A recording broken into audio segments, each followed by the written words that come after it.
وسلم دائما.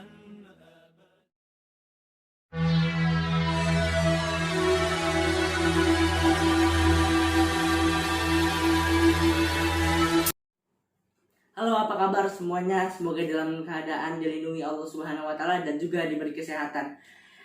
Dan dalam pandemi corona atau COVID-19 ini kita tidak bisa kemana-mana dan juga harus belajar online. Tapi kita haruslah tetap semangat dan jangan lupa stay safe at home.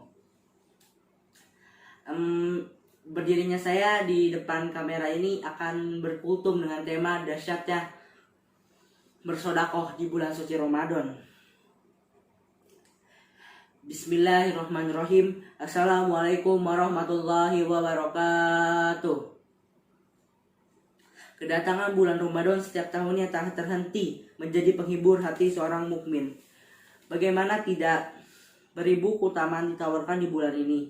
Pahala diobral, ampunan Allah bertebaran, memenuhi setiap ruang dan waktu. Seorang yang menyadari kurangnya bekal yang dimiliki untuk menghadapi hari penghitungan kelak, tak ada rasa kecuali sumringah menyambut Ramadan.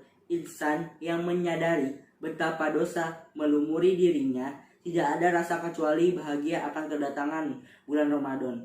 Salah satu pintu yang dibuka oleh Allah Subhanahu wa taala untuk meraih keuntungan besar dari bulan Ramadan adalah melalui sedekah. Islam sering menganjurkan umatnya untuk banyak bersedekah dan bulan Ramadan ini menjadi lebih dianjurkan lagi, dan demikianlah sepatutnya akhlak seorang mukmin, yaitu dermawan. Allah dan Rasulnya memerintahkan bahkan memberi contoh kepada umat Islam untuk menjadi orang yang dermawan serta pemurah. Ketahuilah bahwa kedermawanan adalah salah satu sifat Allah Ta'ala. Sebagaimana hadis, sesungguhnya Allah Ta'ala itu maha memberi. Ia mencintai kedermawanan serta akhlak yang mulia. Ia membenci akhlak yang buruk. Hadis riwayat Al-Baihaqi.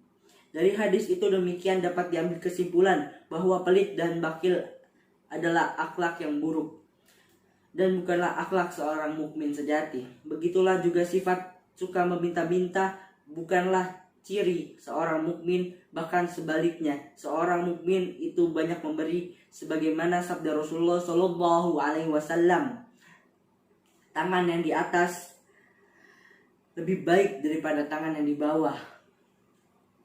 Tangan di atas adalah tangan yang memberi, dan tangan yang di bawah adalah tangan orang yang suka meminta. Hadis riwayat Bukhari nomor 1429 dan Muslim nomor 1033.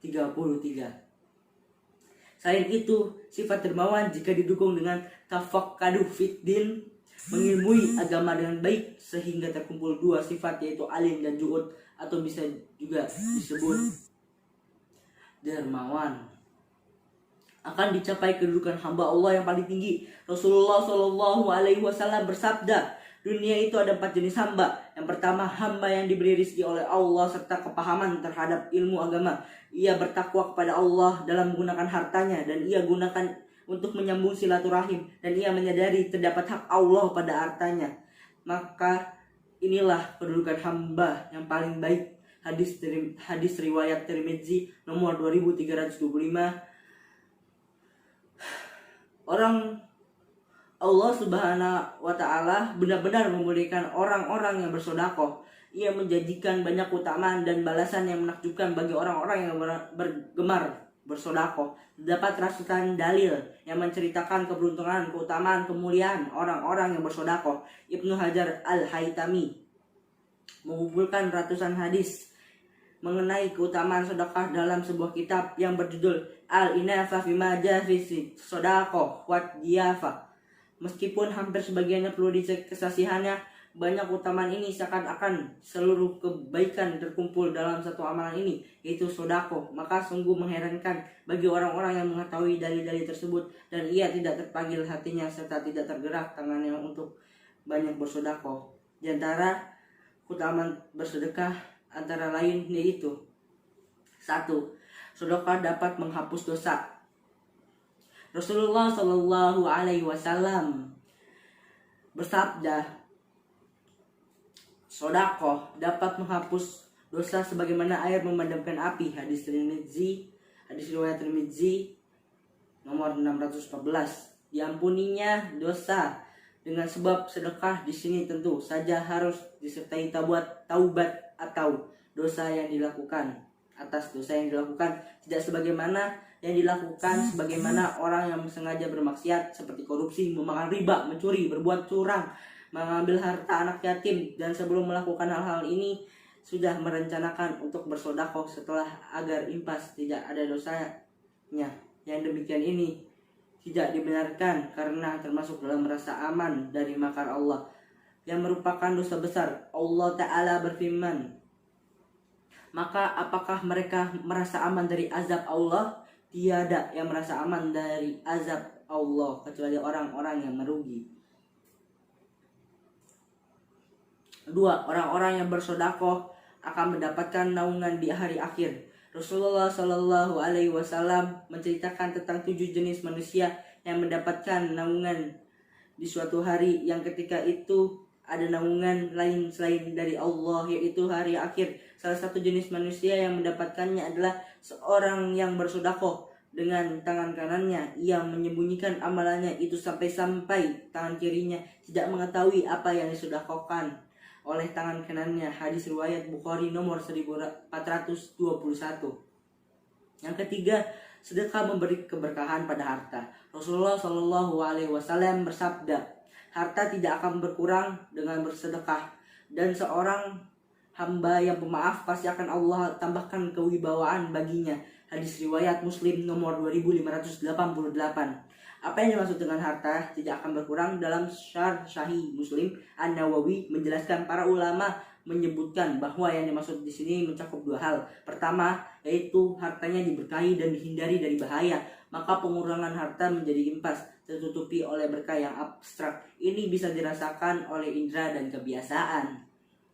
Kedua, jika secara zatnya harta tersebut berkurang, maka pengurangan tersebut impas, tertutupi pahala yang didapat, dan pahala ini dilipat gandakan sampai berlipat-lipat banyaknya. 4. Allah melipat gandakan pahala orang yang bersedekah. Allah Ta'ala berfirman, sesungguhnya orang-orang yang bersedekah, baik laki-laki maupun perempuan, dan meminjamkannya kepada Allah pinjaman yang baik, niscaya akan dilipat gandakan ganjarannya kepada mereka, dan bagi mereka pahala yang banyak. Surat Al-Hadid ayat 18. 5. Terdapat pintu surga yang hanya dapat dimasuki oleh orang yang bersedekah.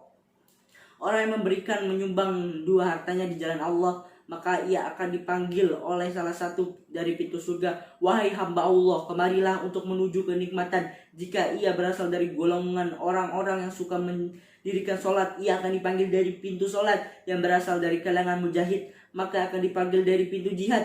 Jika ia berasal dari golongan yang gemar bersedekah, akan dipanggil dari pintu sedekah. Hadis riwayat Bukhari nomor 3066, Muslim nomor 1027. 6. Sedekah akan menjadi bukti keimanan seseorang. Qala Rasulullah Shallallahu Alaihi Wasallam, sedekah adalah bukti. Hadis riwayat Muslim nomor 223. An-Nawawi menjelaskan, yaitu bukti kebenaran imannya. Oleh karena itu sedekah dinamakan demikian karena merupakan bukti dari sidku imanihi, kebenaran imannya.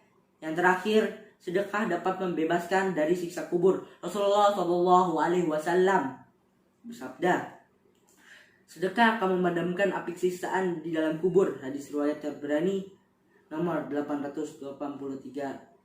Sekian kultum yang dapat saya sampaikan, semoga bermanfaat, dan apabila ada salah kata mohon dimaafkan.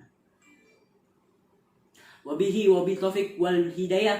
Wassalamualaikum warahmatullahi wabarakatuh. مولاي صل وسلم دائما